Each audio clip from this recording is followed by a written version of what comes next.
Hello दोस्तों, स्वागत है आपके अपने YouTube channel three little tutor में।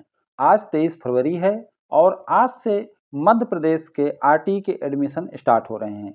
यानी आज से मध्य प्रदेश में आरटी के तहत ऑनलाइन एप्लीकेशन भरे जा सकेंगे। तो इस संबंध में आपको कुछ महत्वपूर्ण जानकारी देना है कि फॉर्म भरने से पहले आपको क्या-क्या जानकारी होना चाहिए, फॉर्म कैसे भरे जाएंगे, फॉर्म भरने के बाद प्रिंट करना है कि नहीं करना है, प्रिंट करके कहाँ वेरिफिकेशन कराने जाना है, वेरिफिकेशन के बाद लॉटरी कैसे होगी, लॉटरी के बाद रिजल्ट कैसे आएगा, रिजल्ट आपको पता कैसे लगेगा और आप स्कूल में जाकर एडमिशन कैसे करा पाएंगे। तो MPRT admission online application, verification, lottery and admission संबंधित पूरी जानकारी इस वीडियो में मैं लेकर आया हूँ। तो चलिए वीडियो स्टार्ट करते हैं और फॉर्म भरने से पहले ये जानकारी देख लेते हैं। उसके पहले एक रिक्वेस्ट है कि आप लोग हमारे वीडियो को देखते तो जरूर हैं, लेकिन चैनल को सब्सक्राइब नहीं करते तो आप हमारे चैनल को सब्सक्राइब जरूर करें, क्योंकि हम अपने सब्सक्राइबर के सभी कमेंट का जवाब देते हैं। तो अगर आपके मन में वीडियो देखने के बाद भी कोई प्रश्न रह जाता है तो आप हमारे चैनल को सब्सक्राइब करके कमेंट करें, हम आपके कमेंट का जवाब देंगे। तो चलिए वीडियो स्टार्ट करते हैं। सबसे पहले हम नोटिस देख लेते हैं जो कल जारी हुई है और यह शिक्षा के अधिकार अधिनियम के तहत एडमिशन से संबंधित है।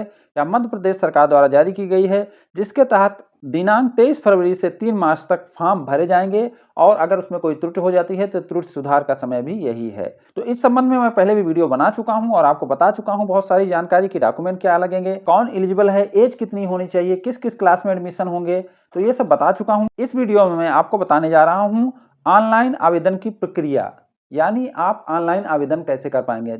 चूंकि आज से ही ऑनलाइन आवेदन होने हैं, इसलिए आवेदन करने से पहले आपको ये प्रक्रिया समझ लेना चाहिए ताकि आपसे कोई गलती ना हो और आपका फॉर्म रिजेक्ट ना हो, आपका फॉर्म अच्छे से सबमिट हो जाए और आपके बच्चे का एडमिशन हो जाए। तो चलिए एक एक प्रक्रिया समझते हैं। निःशुल्क प्रवेश हेतु आवेदन केवल ऑनलाइन ही किए जा सकेंगे, कोई ऑफलाइन आवेदन मान्य नहीं होगा। अतः आवेदक द्वारा किसी भी कार्यालय अथवा प्राइवेट स्कूल में आवेदन की हार्ड कॉपी जमा नहीं की जाए। तो ऑनलाइन आवेदन ही होंगे और किसी स्कूल या किसी कार्यालय में आवेदन की हार्ड कॉपी जमा नहीं करना है। आवेदक आरटी पोर्टल पर अपना आवेदन स्वयं ही ऑनलाइन दर्ज कर सकते हैं। अगर आवेदक चाहे तो अपने से खुद से आरटी पोर्टल पर जाकर स्वयं ही अपना ऑनलाइन आवेदन दर्ज कर सकता है, यानी भर सकता है। यहाँ देखेंगे कि हार्ड कॉपी जमा करना मना किया गया है, लेकिन आपको वेरिफिकेशन कराने जाना है, वहाँ हार्ड कॉपी लेकर जाना है और आपको सारे ओरिजिनल डॉक्यूमेंट भी लेकर जाना है जो आगे इसमें बताया गया है। आवेदन पत्र का प्रारूप आरटी पोर्टल पर भी उपलब्ध है, जिसे किसी भी व्यक्ति द्वारा बगैर किसी पासवर्ड या बगैर शुल्क के डाउनलोड किया जा सकता है। तो इसका प्रारूप पोर्टल पर दिया गया है, जिसे आप डाउनलोड करके देख सकते हैं। आवेदकों द्वारा निःशुल्क प्रवेश हेतु अपना आवेदन पत्र आरटी पोर्टल पर, जिसकी लिंक rtportal.mp.gov.in है, दर्ज किया जा सकेगा। तो आप अपना आवेदन इस पोर्टल पर जाकर दर्ज कर सकते हैं। यही इसकी लिंक है, इस लिंक को ध्यान से देख लीजिए। इस लिंक को हम डिस्क्रिप्शन बॉक्स में भी दे देंगे, वहां से भी आप फॉर्म भर पाएंगे। एक आवेदक केवल एक ही ऑनलाइन आवेदन करने हेतु पात्र होगा। एक बच्चा केवल एक ही फॉर्म भर सकेगा और एक ही फॉर्म में वह विभिन्न स्कूल को चुन सकता है जो उसके क्षेत्र में होंगे। ऑनलाइन आवेदन में कम से कम 3 स्कूलों को विकल्प के रूप में दर्ज करना होगा एवं अधिकतम 10 स्कूलों का चयन किया जा सकता है। तो आपको कम से कम 3 स्कूल और ज़्यादा से ज़्यादा 10 स्कूल चुनना है। अब अगर किसी के क्षेत्र में 3 स्कूल नहीं है तो उसके लिए क्या है, यदि किसी आवेदक के स्वयं के ग्राम, वार्ड, पड़ोस अथवा विस्तारित पड़ोस में 3 से कम अशासकीय स्कूल हैं तो 3 से कम स्कूल आवेदन में दर्ज करने की छूट रहेगी। तो अगर किसी के ग्राम, वार्ड, पड़ोस या पड़ोस की विस्तारित सीमा में 3 से कम ही स्कूल हैं तो वो 3 से कम स्कूल भी दर्ज कर सकेगा। आवेदक द्वारा आवेदन में स्कूलों के नाम प्राथमिकता क्रम में दर्ज किए जाएं। अब यह बहुत ही इंपॉर्टेंट है, इसे समझ लीजिए। जैसे आप आवेदन कर रहे हैं तो जो स्कूल पहले नंबर पर डालेंगे, आपके बच्चे का एडमिशन उसी में सबसे पहले होगा। अगर सीट खाली रही तो सबसे पहले उसी में मिल जाएगा। तो जो अच्छे स्कूल हों, जो आपके पास हों, जिसमें आप एडमिशन कराना चाहते हो, उसे 1 नंबर पर रखिए, फिर 2 नंबर, फिर 3 नंबर पर। इसी तरीक़ा से प्राथमिकता डालते जाइए। चूंकि जो 1 नंबर पे आप भरेंगे, आपके बच्चे का सबसे ज़्यादा चांस उसी स्कूल में रहेगा। स्कूलों का चयन करते समय आवेदक अपनी प्राथमिकता को भली भांति सुनिश्चित करने के उपरांत ही अपना आवेदन पोर्टल पर लॉक करें। तो वही बता रहे हैं कि आप भली भांति समझकर और स्कूल को प्राथमिकता की नंबरिंग में सही से सेट करके ही आवेदन को लॉक करें। ऑनलाइन आवेदन में आवेदक ध्यानपूर्वक ही स्कूलों की प्राथमिकता क्रम दर्ज करें, वही चीज़ जो मैं आपको बता चुका हूँ। आवेदन फॉर्म के साथ आरक्षित कोटा से संबंधित दस्तावेज स्कैन कर पोर्टल पर अपलोड किया जाना अनिवार्य है। आवेदन फॉर्म जब आप भरेंगे तो आरक्षित कोटा मतलब जिसके तहत आप आरटी में एडमिशन के लिए फॉर्म भर पा रहे हैं, उस दस्तावेज को स्कैन कर पोर्टल पर अपलोड किया जाना अनिवार्य है। आवेदक सुनिश्चित करें कि दर्ज की जा रही जानकारी संपूर्ण रूप से सही हो। जिस प्रमाण पत्र के आधार पर प्रवेश हेतु आवेदन किया जा रहा है वह पूर्णतया सत्य एवं सक्षम अधिकारी द्वारा जारी हो। बीपीएल कार्डधारी का जीवित वैध बीपीएल कार्ड होना चाहिए। तो आप यह निश्चित कर लें कि आवेदन पत्र में जो जानकारी दे रहे हैं वह सही हो और जो प्रमाण पत्र आप लगा रहे हैं वह सही सत्य हो और सक्षम अधिकारी द्वारा जारी होना हुआ चाहिए। बीपीएल कार्डधारी का जीवित वैध बीपीएल कार्ड होना चाहिए। यानी बीपीएल कार्ड अगर आपके पास है तो वह जीवित वैध बीपीएल कार्ड होना चाहिए। जीवित वैध बीपीएल कार्ड मतलब कि वह अभी रनिंग में होना चाहिए, पुराना नहीं होना चाहिए, वह वर्किंग होना चाहिए। ऑनलाइन आवेदन पश्चात दस्तावेजों के परीक्षण के समय मूल दस्तावेज उपलब्ध कराना होगा। दर्ज जानकारी तथा मूल दस्तावेज में अंतर पाए जाने पर आवेदन अपात्र किया जाएगा। तो जब परीक्षण कराने जाएंगे, वेरिफिकेशन कराने जाएंगे, तब दोनों जानकारी मैच होनी चाहिए। यानी जो ऑनलाइन आवेदन में आपने भरा है और जो आपका मूल दस्तावेज है वो दोनों का मिलान हो जाना चाहिए। ऑनलाइन आवेदन के पश्चात यदि कोई आवेदक निर्धारित तिथि के अंदर सत्यापन केंद्र पर जाकर सत्यापन नहीं कराता है तो उसका आवेदन स्वयं निरस्त हो जाएगा एवं ऑनलाइन लॉटरी प्रक्रिया में सम्मिलित नहीं हो सकेगा। तो ये भी बहुत महत्वपूर्ण जानकारी है कि आपको ऑनलाइन आवेदन करने के बाद उसका प्रिंट लेकर और सारे ओरिजिनल डॉक्यूमेंट के साथ सत्यापन केंद्र पर जाकर उसका सत्यापन कराना है, तभी आपका फॉर्म लॉक होगा और ऑनलाइन प्रक्रिया में शामिल होगा, अन्यथा आपका फॉर्म रिजेक्ट हो जाएगा। आवेदक की यह जिम्मेदारी होगी कि आवेदन करने से पहले यह पुष्टि कर ले कि उसे प्रवेश की पात्रता है, अर्थात वह वंचित समूह अथवा कमजोर वर्ग की श्रेणी का है और वह संबंधित स्कूल के ग्राम वार्ड अथवा परिभाषित पड़ोस अथवा पड़ोस की विस्तारित सीमा के अंतर्गत निवासरत होने का सक्षम अधिकारी द्वारा जारी निवास प्रमाण पत्र धारक है। यानी आप फॉर्म भरने से पहले यह निश्चित कर लें कि आपको प्रवेश की पात्रता है। यानी फॉर्म भरने के लिए जो जरूरी डॉक्यूमेंट होने चाहिए, जो एलिजिबिलिटी होनी चाहिए, जो एज होनी चाहिए, जो आपका निवास का प्रमाण पत्र होना चाहिए, यानी आप उस क्षेत्र के निवासी होना चाहिए, वो सब आपके पास होना चाहिए, तभी फॉर्म आप भरें। आवेदक द्वारा पोर्टल पर किए गए आवेदन की पोर्टल से जनरेटेड पावती को अपने पास सुरक्षित रखा जाए। सत्यापन केंद्र में सत्यापन के समय यह आवेदन पावती होना अनिवार्य है। यदि कोई आवेदक पूर्व से ही निःशुल्क एवं अनिवार्य बाल शिक्षा अधिकार अधिनियम के तहत किसी अशासकीय स्कूल में निःशुल्क अध्ययनरत है तो वह ऑनलाइन आवेदन नहीं करे, अन्यथा उनका आवेदन निरस्त हो जाएगा। तो मान लीजिए किसी बच्चे का पिछले साल एडमिशन हुआ था, वह केजी 1 या केजी 2 में है और अभी क्लास 1 में आवेदन करना चाहता है, तो ऐसा नहीं है। अगर वह आरटी के तहत पहले एडमिशन ले चुका है तो अभी फिर से फॉर्म नहीं भर सकता, उसका आवेदन मान्य नहीं होगा। आवेदनों में त्रुटि सुधार हेतु विकल्प। आवेदन लॉक करने के पूर्व अच्छी तरह से संतुष्ट हो जाएं कि आवेदन में दर्ज समस्त जानकारी सत्य हो। तो आप आवेदन लॉक करने से पूर्व यह देख लें कि सब सही हो, सत्य हो। आवेदक द्वारा ऑनलाइन पंजीकृत आवेदन में यदि कोई त्रुटि हो गई है तो आवेदक अपने आवेदन में निर्धारित समय अवधि में पोर्टल पर त्रुटि सुधार ऑप्शन में जाकर त्रुटि सुधार कर सकते हैं। तो अगर आपसे कोई गलती हो गई है तो आप निर्धारित समय अवधि मतलब जो समय दिया गया है यानी कि 3 मार्च तक आप इसमें सुधार कर सकते हैं। पोर्टल पर जाएंगे, लॉगिन करेंगे तो आपको त्रुटि सुधार का एक ऑप्शन मिलेगा, उस ऑप्शन में जाकर आप त्रुटि सुधार कर सकते हैं। आरटी पोर्टल पर आवेदक को त्रुटि सुधार हेतु ऑनलाइन आवेदन की पावती की आवश्यकता होगी। पोर्टल पर त्रुटि सुधार हेतु आवश्यक जानकारी दर्ज करने के पश्चात आवेदक के पास उनके द्वारा मूल आवेदन में दर्ज मोबाइल नंबर पर एक पासवर्ड ओटीपी प्राप्त होगा। इस ओटीपी को दर्ज करते हुए आवेदक स्वतः अपने आवेदन में त्रुटि सुधार कर लॉक करेंगे। तो जो मोबाइल नंबर आपने दर्ज किया है उस मोबाइल नंबर पर एक ओटीपी आएगा, उसी ओटीपी के माध्यम से आप लॉगिन करके अपने फॉर्म में त्रुटि सुधार कर सकते हैं, करेक्शन कर सकते हैं और करेक्शन करने के बाद उसे फिर से लॉक कर सकते हैं। आवेदक को त्रुटि सुधार हेतु विकल्प पोर्टल पर उपलब्ध रहेगा। यदि आवेदक निर्धारित समय अवधि में त्रुटि सुधार नहीं करता है तो यह माना जाएगा कि आवेदक पोर्टल पर दर्ज आवेदन से संतुष्ट है। तो त्रुटि सुधार का जब तक समय रहेगा, अगर तब तक आप कोई त्रुटि सुधार का प्रयास नहीं करते हैं यानी त्रुटि सुधार हेतु लॉगिन नहीं करते हैं, तो यह माना जाएगा कि आपका आवेदन सही है और आप त्रुटि सुधार नहीं करना चाहते हैं।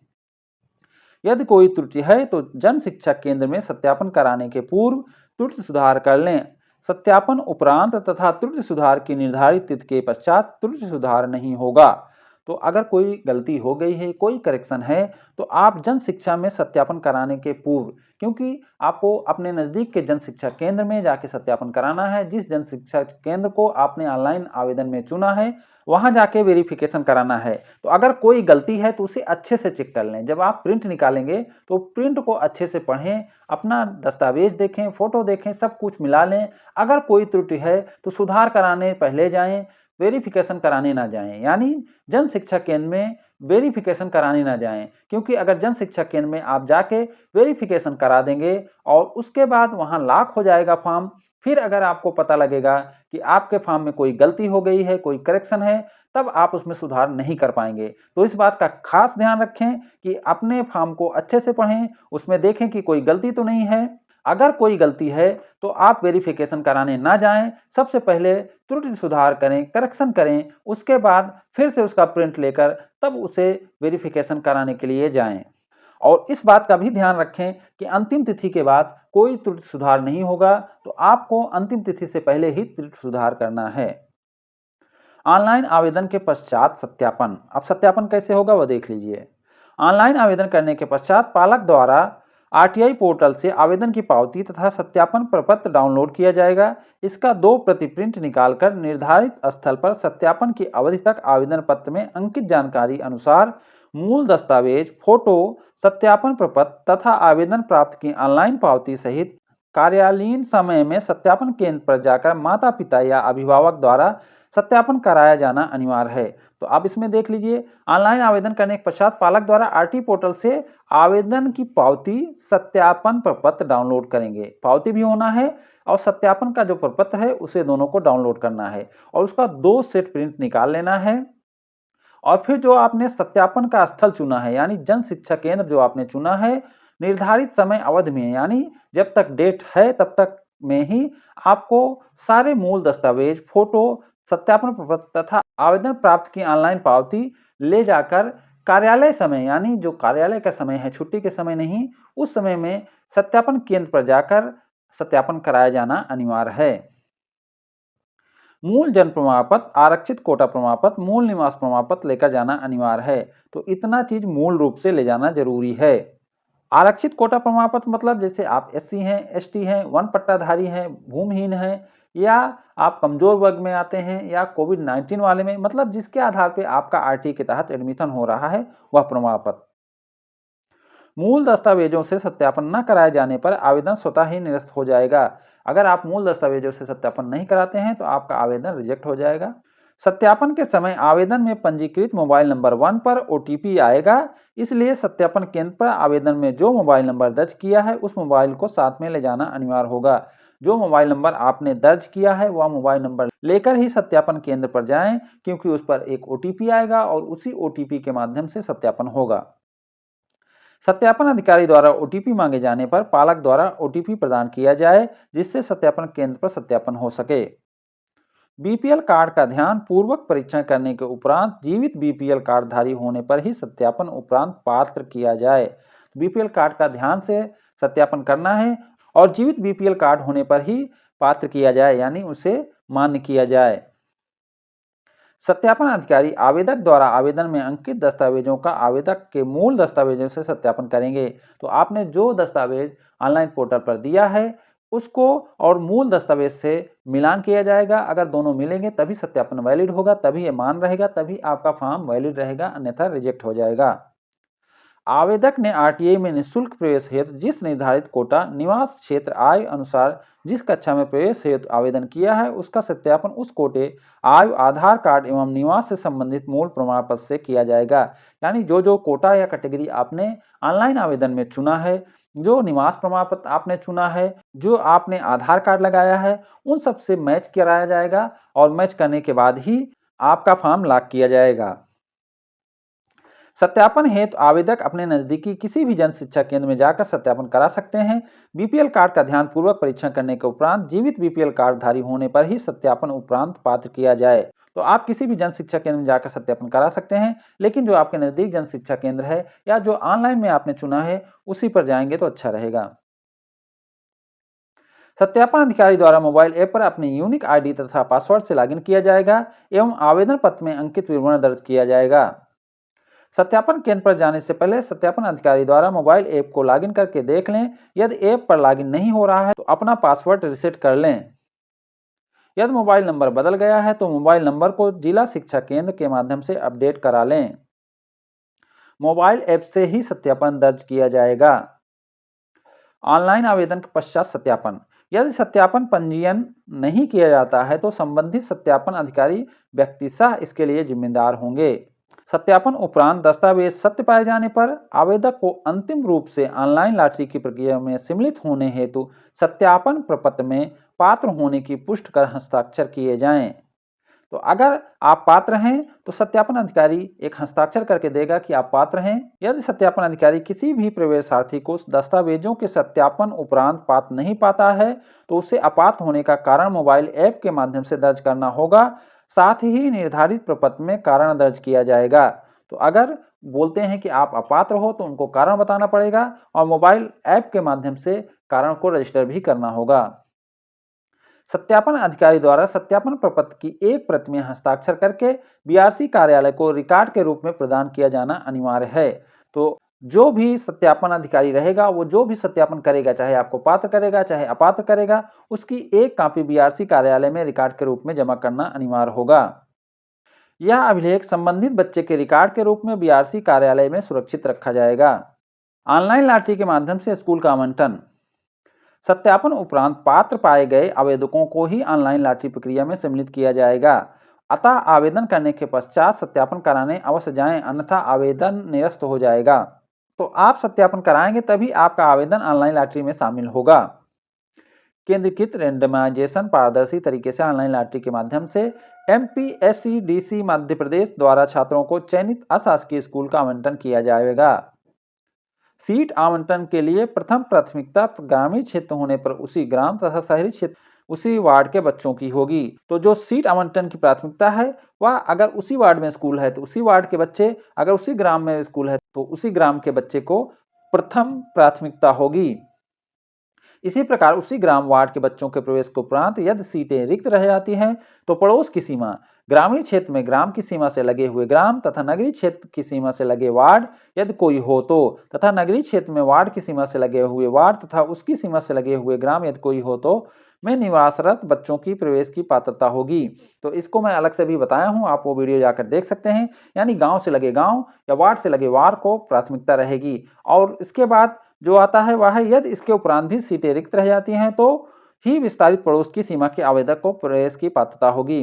अतः आवेदक सर्वप्रथम अपने ग्राम वार्ड में उपलब्ध स्कूलों का ही अधिकतम चयन करें, मतलब आप आसपास के स्कूल का चयन ही ज्यादा करें। आवेदक को स्कूल का आवंटन की सूचना तथा आवंटन पत्र डाउनलोड करना। ऑनलाइन लॉटरी प्रक्रिया के उपरांत आवंटित स्कूल की सूचना आवेदक को उसके पंजीकृत मोबाइल नंबर पर एसएमएस के माध्यम से प्रदान की जाएगी। ऑनलाइन लॉटरी होने के बाद एक एसएमएस आएगा और उसमें आपको बताया जाएगा कि आपका चयन हुआ है कि नहीं हुआ है। आवेदक अपना आवंटन पत्र पोर्टल से स्वयं ही डाउनलोड करेंगे। तो आपको पोर्टल पर जाकर अपना आवंटन पत्र डाउनलोड करना है। अगर आपको एसएमएस आ जाता है कि आपका चयन हो गया है तो आप पोर्टल पर जाएंगे तो वहां से आवंटन पत्र एक डाउनलोड करने का ऑप्शन रहेगा, वहां से आप आवंटन पत्र डाउनलोड कर लेंगे। आवंटन पश्चात आवंटित स्कूल में प्रवेश एवं स्कूल द्वारा मोबाइल ऐप से एडमिशन रिपोर्टिंग। ऑनलाइन लॉटरी के माध्यम से चयनित बच्चे द्वारा समय सीमा में आवंटन पत्र की प्रति, आरटी कोटा का प्रमाण पत्र, जन्म प्रमाण पत्र, निवास प्रमाण पत्र, आवेदन में दर्ज 2 पासपोर्ट फोटोग्राफ लेकर आवंटित स्कूल में उपस्थित होना होगा। बच्चे के उपस्थित होने पर उसी समय स्कूल द्वारा अपने यूजर नेम एवं पासवर्ड से बच्चे की मोबाइल ऐप से फोटो लेकर एडमिशन रिपोर्टिंग की जाएगी। इसके पश्चात आवेदक के पास ओटीपी आएगा। आवेदक के द्वारा ओटीपी से पुष्ट करने पर प्रवेश मान्य होगा। तो जैसे ही लॉटरी में आपका नाम आएगा तो आप आवंटन पत्र की प्रति, आरटी कोटा का प्रमाण पत्र, जन्म प्रमाण पत्र, निवास प्रमाण पत्र, आवेदन में दर्ज पासपोर्ट फोटोग्राफ लेकर स्कूल में जाना होगा और वहां आपकी एडमिशन की प्रक्रिया की जाएगी। जिन बच्चों की निर्धारित समय अवधि में एडमिशन रिपोर्टिंग संबंधित अशासकीय स्कूल द्वारा की जाएगी उनका ही प्रवेश मान्य होगा। यानी टाइम से आपको एडमिशन रिपोर्टिंग करना है और एडमिशन ले लेना है। जिस बच्चे को स्कूल का आवंटन होता है एवं वह स्कूल में निर्धारित समय अवधि में प्रवेश हेतु उपस्थित तो होता है, परंतु मोबाइल ऐप से एडमिशन रिपोर्टिंग दर्ज करने की कार्रवाई निर्धारित समय सीमा में संबंधित अशासकीय स्कूल द्वारा नहीं की जाती है, तो ऐसी स्थिति में प्रवेश की कार्रवाई पूर्ण नहीं होने की समस्त जिम्मेवारी संबंधित अशासकीय स्कूल की होगी। यानी आप अगर पहुंच गए हैं और स्कूल एडमिशन नहीं कराता है तो आपकी कोई गलती नहीं है, वह स्कूल की जिम्मेदारी होगी। आपको वहां रिपोर्टिंग का प्रूफ देना होगा। अगर वो लोग प्रूफ नहीं दे रहे हैं तो आप कोई प्रूफ बना लीजिए, कम से कम स्कूल में अपना फोटो खींच लीजिए, ऐसा कोई प्रूफ बना लीजिए। उक्त स्कूल को पात्र आवंटी को प्रवेश प्रदान करते हुए शिक्षा का अधिकार अधिनियम अनुसार कक्षा 8 तक अध्ययन निःशुल्क कराना अनिवार्य होगा। आवंटित बच्चे के प्रवेश देने से यदि किसी स्कूल द्वारा मना किया जाता है तो संबंधित स्कूल के विरुद्ध सख्त कार्रवाई की जाए। उपरोक्त समस्त कार्रवाई के संबंध में आवेदकों को मदद प्रदान करने हेतु विकास खंड एवं जिला स्तर पर एक ऑनलाइन हेल्प डेस्क स्थापित किया जाए। कृपया उक्त प्रक्रिया संबंधित निर्देश जिले में स्थित सभी गैर अनुदान मान्यता प्राप्त प्राइवेट स्कूलों को प्रेषित करते हुए तथा सत्यापन अधिकारियों को सत्यापन करने की प्रक्रिया का प्रशिक्षण करते हुए समुचित प्रचार प्रसार के माध्यम से निःशुल्क एवं अनिवार्य बाल शिक्षा का अधिकार अधिनियम 2009 के प्रावधानों के अनुसार नियमानुसार एवं पूर्ण पारदर्शी तरीके से समय अवधि में प्रवेश की कार्रवाई करना सुनिश्चित करें। आवश्यक सूचना।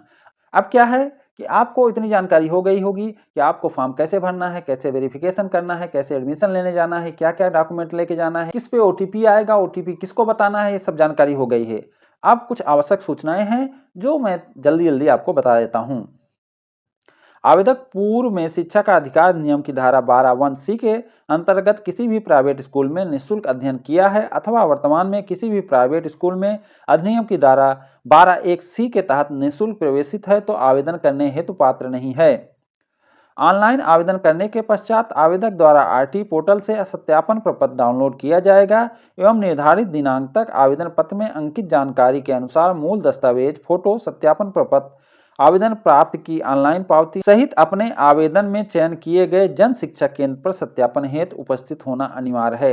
देखिए वहां बोला गया था कि किसी भी जन शिक्षा केंद्र में जा सकते हैं, लेकिन यहां बताया जा रहा है कि जो आवेदन में आपने जन शिक्षा केंद्र चुना है उसी पे आपको जाना है। आवेदक ऑनलाइन आवेदन करने के उपरांत पावती एवं सत्यापन प्रपत्र अपने पास सुरक्षित रखें।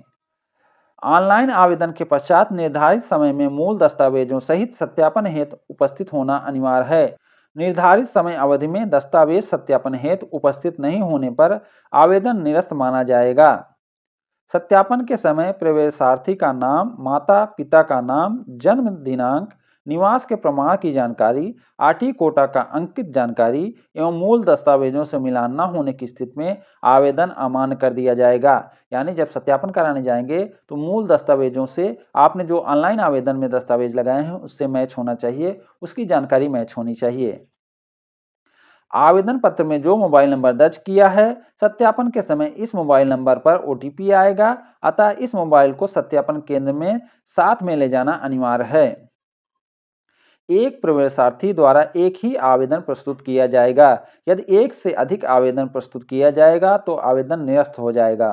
तो ये बहुत सारी महत्वपूर्ण जानकारियां थी जो आपको देनी थी। उम्मीद करता हूं कि ये जानकारी आपको काम आएगी और फॉर्म भरने से पहले ये वीडियो आप देख कर जाएंगे तो आपसे कोई गलती नहीं होगी और आप सारी प्रक्रिया नियम अनुसार करेंगे। उम्मीद करता हूं कि वीडियो भी आपको अच्छा लगा होगा। अगर ये वीडियो आपको अच्छा लगा हो तो इसे लाइक एंड शेयर करें और हमारे चैनल को सब्सक्राइब भी करें। Thank you for watching.